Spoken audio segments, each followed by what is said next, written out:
जबलपुर में नीरज नाम का एक आदमी रहता था। वो बहुत ही अमीर परिवार से था। उनकी पत्नी का नाम सीमा था। उनका एक लौता बेटा राहुल अपने दोस्तों के साथ बुरी आदतों का शिकार हो गया था। एक दिन सीमा नीरज से कहती है, अजी सुनते हो, राहुल अभी तक घर नहीं आया। वो सुबह से अपने दोस्तों के साथ घूम रहा है और आप भी उसे कुछ नहीं कहते। मुझे पहले क्यों नहीं बताया? आज आने दो उसे। इधर रात होने वाली थी। राहुल अपने दोस्तों के साथ शराब पीकर कार से घर लौट रहा था। राहुल शराब के नशे में अपनी कार को लहराते हुए जा रहा था, जिसके कारण कार का संतुलन बिगड़ता है और कार का एक्सीडेंट हो जाता है। एक्सीडेंट होने की वजह से राहुल के पैर में फ्रैक्चर हो जाता है। नीरज को इस बात का पता चलते ही वो राहुल को अच्छे से अस्पताल में भर्ती करवा देता है। फिर सीमा नीरज से रोते हुए कहती है, ये सब आपकी वजह से हुआ है। अगर आप मेरी बात मान लेते तो आज मुझे ये दिन नहीं देखना पड़ता। ये कैसी बात कर रही हो सीमा? राहुल अस्पताल में है, वो जल्दी ठीक हो जाएगा।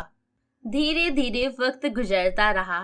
इधर नीरज अपना सारा पैसा राहुल के इलाज में लगा रहा था। आखिरकार वो अपने किराने की दुकान और घर बेचकर रोड पर आ गया। अब राहुल की माँ लोगों के घरों में झाड़ू पोछा और बर्तन धोने का काम करने लगी। इधर नीरज सेठ हरिराम के बगीचे में काम करता था। जब इस बात का पता राहुल को चला कि उसके मम्मी पापा इतने बुरे सिचुएशन से गुजर रहे हैं, उसे बहुत बुरा लगा। वो अपने पिताजी और माँ का पैर पकड़ लिया और फूट फूट कर रोने लगा। माँ, पिताजी, मुझे माफ कर दीजिए। आज आप दोनों की जो हालत है उसका जिम्मेदार सिर्फ मैं हूँ, सिर्फ मैं अब से ऐसी कोई गलती नहीं करूँगा जिससे आप दोनों का दिल दुखे। मैं सभी बुरे काम आज से ही छोड़ दूंगा। राहुल अपने मम्मी पापा को पकड़कर रो रहा था। उसी समय वहाँ डॉक्टर रवि आ जाते हैं। देखिए नीरज जी, हम राहुल के पैर का इलाज बहुत ही अच्छे से कर रहे हैं, लेकिन आज की रिपोर्ट में आया है कि राहुल के पैर में तेजी से इन्फेक्शन फैल रहा है। अगर सही समय पर ऑपरेशन नहीं किया गया तो पूरा पैर काटना पड़ जाएगा। ऑपरेशन का पूरा खर्चा 50,000 आएगा। इतना कहकर डॉक्टर वहां से चले जाते हैं। इधर नीरज को समझ नहीं आ रहा था कि राहुल के ऑपरेशन के लिए इतने पैसे कहां से लाएं। अगले दिन धनतेरस का त्योहार था। सभी लोग धनतेरस के त्योहार के लिए माँ लक्ष्मी जी और कुबेर जी की पूजा के लिए बाजार से कुछ न कुछ लेकर आ रहे थे।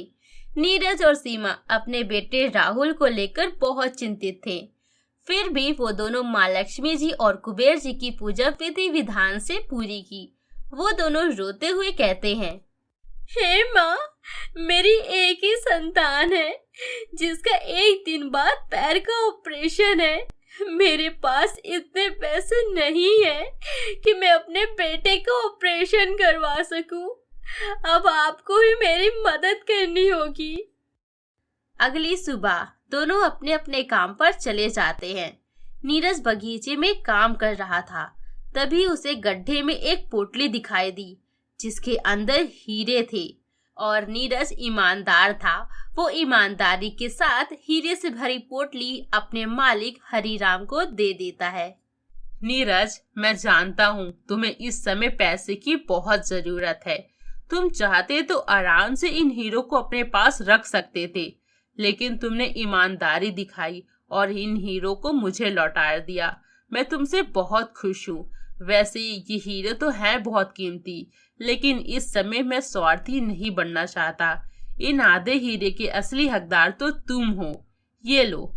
नीरज हीरे लेकर अपने घर आ जाता है। सीमा हीरे से भरी पोटली देखकर काफी शॉक हो जाती है। इतने हीरे कहाँ से आए?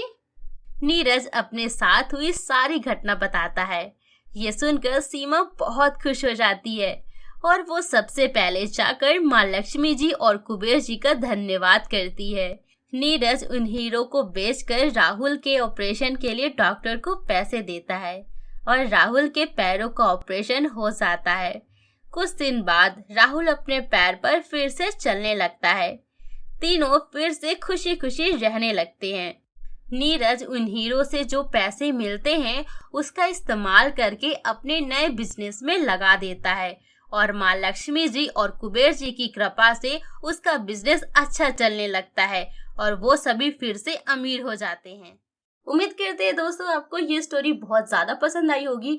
ऐसी और मजेदार स्टोरी देखने के लिए do not forget for like share and subscribe. मिलते अगली स्टोरी के साथ। Thanks for watching.